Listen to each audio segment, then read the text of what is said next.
የኔ ውድ ተወዳጅ ቤተሰቦች በያላችሁበት ሰላም ጤና ፍቅርን አብዝቼ እመኝላችኋለሁ። ለቻናል ላይ ዲስኮናችሁ ሰብስክራይብ እንዲሁም ቪዲዮ ላይክ በማድረግ ጀምሩ። ዛሬ በነገራችን ላይ ደስታ ተከስቷል። ደስታ ሲገኝም እንግዲህ በኃይለ ኢየሱስ ዘፈን መጥቷል። ያው እንግዲህ ታውቃላችሁ ፍቅር በትግል የሚሆን ነገር አይደለም። እግዚአብሔር ሲፈቅድና እግዚአብሔር ሲወድ ያ ሰው ለእናንተ ሲጻፍላችሁ ነው አይደለ? ከዛ ሰው ጋር ልትኖሩ የምትችሉት። አንዳንዴም እኮ በድንገት ትገናኙና ከአንድ ሰው ጋር የፍቅር ግንኙነት ትጀምራላችሁ። በቃ አሪፍ ነው ብላችሁ ያንን ፍቅር ግንኙነታችሁን እያስኬዳችሁ የሆነ ሰዓት ላይ በማታስቡት ሁኔታና በቃ በማትጠብቁት ሁኔታ ነገሮች ይቀያየሩና ከዛ ሰው ጋር ያላችሁ ግንኙነት ይቆማል። ስለዚህ ይሄ ደግሞ በምድር ላይ ያለ ነው፣ የሚከሰትም ነገር ነውና የተፈጥሯዊ ሕግ ነው የኔ ወዶች ማለት ነውና ታውቃላችሁ ከዚህ በፊት እንግዲህ በነበራቸው ግንኙነት ቢናደድም ቢወዳትም አፈቅርሻለሁ ብቻ በጣም ብዙ ነገሮችንም ቢልም ያም ሆኖ ሳለ ግን በሰላማዊ መንገድ ያው ተለያይቷል። እንዲሁም የምታስታውሱ ከሆነ አብርሽን ራሱ እንዳትጎዳት በጣም ሩታ ማለት መልካም ቅን የዋ ሴት ናት። ስለዚህ እቺ ልጅ ልታጣት የምትገባ እንስት አይደለችም፣ ፕሊዝ ፕሊዝ ፕሊዝ አይንን ግለጥ ሁላ ብሎት ነበረ። እውነት ለመናገር ደስታ ትንሽ ያው ንግግር አዋቂ አይደለም እንጂ ይሄ እንዴት ነው ቆንጆዬ የሆነ ረጋ ያለ ልጅ ነው። ግን ትንሽ ያው ታውቃላችሁ ንግግር አለማወቁ ብዙዎቹ ለሩታ አይመጥንም፣ ይሄ ለሩታ አይሆንም፣ ብቻ የተለያየ ሀሳብና አስተያየት እየሰጠን ነበረና እንግዲህ ዛሬ ደስታዬ ምንድን ያለው አንቺ ማጣቱ ቢከብደኝም ናፍቆት ሀሳቡን ቢያመኝም ያላንቺ ያለው ደህና ነኝ እያለ ነው እንግዲህ ወንድማችን ማለት ነው። እኛም ደህና እንድትሆን ለምንፈልገው የሰው ልጅ ከምን በላይ ሰላም ሲሆን ደስታ ሲሆን ከምንም በላይ ያስደስተናል። ለምን በተለይ ለራሳችን ደስታ የምንመኝ ሰዎች መቼም ለሰው መጥፎ ነገር አንመኝም እና እንግዲህ ቢፈትነውም አፌ ስትሄጂ ቢያዝንም ልቤ ትዝታውን እያሰብኩ አለሁኝ እኔ ይላል። አይ ደስታ በነገራችን ላይ በጣም ቆንጆዬ ነው፣ ሸበላ ነው። በነገራችን ላይ ግርማ ሞገስ አለው። ይሄ ወንዳ ወንድነቱ የሆነ ደስ ይላልና እንግዲህ ያው ምንም ማድረግ አይቻልም። አንተም አውቀህበት ነው ይህንን ነገር የጀመርከውና ዛሬ ላይ እንግዲህ አይደለም የኃይለ ኢየሱስን ከፈለክ የአስቴርን ከፈለክ የመሐሙድን ከፈለክ ደግሞ በቃ አለ አይደለ የፍቅር ዘፋኝ የሚባሉት ሁሉ እንግዲህ ብደረድርላት ሩታ እንግዲህ መስማት አይጥጥ ነው። በወንድምነት በእህትነት ምናልባት አብራችሁ ልትሆኑ ትችላላችሁ እንደ ማንኛውም ሰው ማለት ነው። እና ሩት የኔ ቆንጆ በነገራችን ላይ ዛሬ ሩታ እንግዲህ በጣም ሸብረቅ አምሮባት ነው እያየናት ያለ ነው። ይሄ ደግሞ ሁላችን የምንፈልገው የሚያስደስተን ነገር ነው። በተለይ ደግሞ ሩታ ታውቃላችሁ የልጅ እናት ናት። ግን የልጅ እናት ሳይሆን ገና በቃ ይሄ እንዴት ነው ገና በቃ ምንም ያልተነካካች ነው እና የምትመስለው እንግዲህ ግሬስ ነው። ምን ታደርጋላችሁ? በነገራችን ግሬስ ፋሚሊ ናቸው። ሞገስ ነው ግሬስ ማለት በነገራችን ላይ ግሬስ ነው። ሞገስ ደግሞ ከፈጣሪ የሚሰጥ ነገር ነው። ፈጣሪ የሚሰጣችሁ ነገር ደግሞ ማንም አይወስድባችሁም። ማን ሊወስድባችሁ ይችላል? ማን ሊነጥቃችሁ ይችላል? ማንም።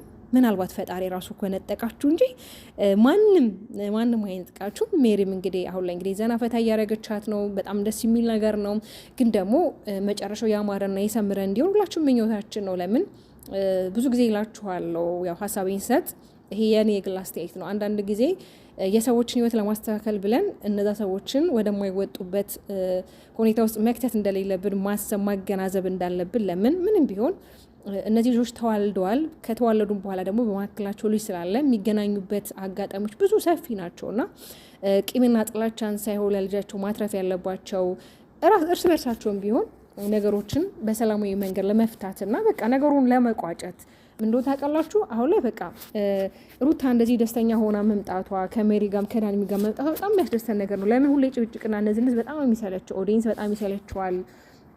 ኦዲየንስ በጣም ግራ እየተጋባ ነው ያለው። ለምን እንደዚህ አይነት ነገር ስለማይፈልግ በተለይ ሩታ በቃ ምንም ነገር ስትሆን ምንም አይነት የመከፋት ስሜት እለዋ ላይ እንዲታይ ማንም አይፈልግም። በጣም ብዙ ነግሬያቸዋለሁ ብዙ ጊዜ እንደምላችሁ በጣም ብዙ ኦዲየንስ የሚወዳት ለእሷ በጣም ራሳቸውን እስከ መስጠት የሚደርሱ በጣም ብዙ ኦዲየንሶች አሏት። እሷም ደግሞ ያን ታውቃለች እና ስለዚህ ሁልጊዜ ንትርክ ጭቅጭቁ ቀርቶ እንደዚህ በሰላማዊ መንገድ ፈታ ዘና እያለች እንድትመጣ ሁላችንም እንፈልጋለን። ምናልባት ድራማ ነው፣ የተለያየ ሀሳብ የተለያየ ነገሮችን የምታቀርቡ ልጆች አላችሁ።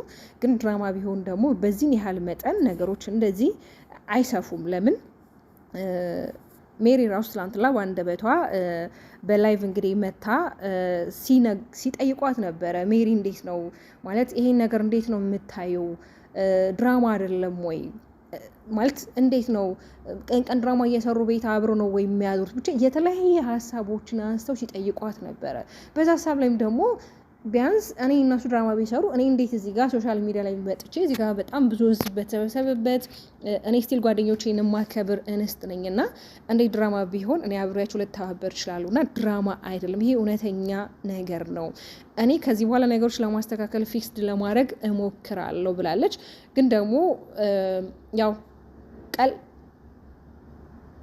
ይቅርታ ቀለኝ ብያችሁ ነበረ። ምናልባት ሜሪና ዳኒ እዛ ቤት መኖራቸው ሌላ ችግሮች ሊፈጥሩ ይችላሉ ብዬ አስባለሁ።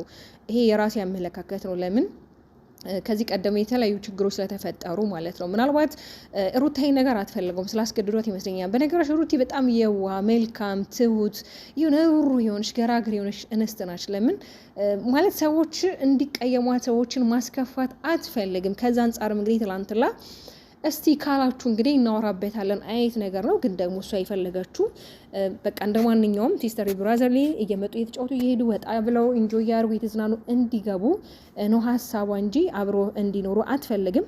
ግን ደግሞ አንዳንዴ ሰዎችን ሀሳባቸውን ታከብሩላችሁ። ለምን እናንተ ማድረግ ያለባችሁን ሃይምሯችሁ ያውቃል። ግን ደግሞ የሰውንም ሀሳብ አንዳንዴ ያው እናከብራለን ማለት ነው። የሚፈልገንን ወስደን የማይፈልገንን ነገር እናስቀምጣለን። እንግዲህ ዛሬ ላይ እህትየዋ መታ ነበረ ሜሉ ማለት ነው። ሜሉ እንግዲህ አንዳንድ ሀሳቦችን ሰጥታለች። የተለያዩ ሀሳቦችን የሰጠችው እሷ ደግሞ ዛሬ ላይ ማለት አንዳንዴ ሜሉ ማለት እውነታዊ የሆነ ነገሮችን ነበር ስትናገር የነበረው። ዛሬ ላይ ግን ፋይሉ እጃችን ላይ ደርሷል። ያ ፋይል ማለት ደግሞ እኛ ሚዲያ ላይ ብንወጣው ምን ሊፈጠር እንደሚችል ቤተሰብ ምን አይነት ነገር ሊፈጠር እንደሚችል እያለች እየተናገረች ነበረ። ይህን ደግሞ ከእሱ አልጠበቅኩኝም። ስለዚህ ይሄ ፋይል እውነት ነው ማለት እውነት የማይሆን ነገሮች ቪዲዮ ማለት መረጃ ተይዟል ማለት ነው። በጣም ግራ ተጋብቼ ቪዲዮውን እያዳመጥኩት ነበር የሚሉ ማለት ነው። እውነትም ከሆነ ስራቸው ያውጣቸው ነው የሚባለው። አንዳንዴ የሰው ልጅ የዘራውን ነው የሚያጭደው። ምናልባት ጤፍ ዘርታችሁ ስንዴ ልታጭዱ አትችሉም እና ማንኛውም ሰው የዘራውን ነው የሚያጭደው።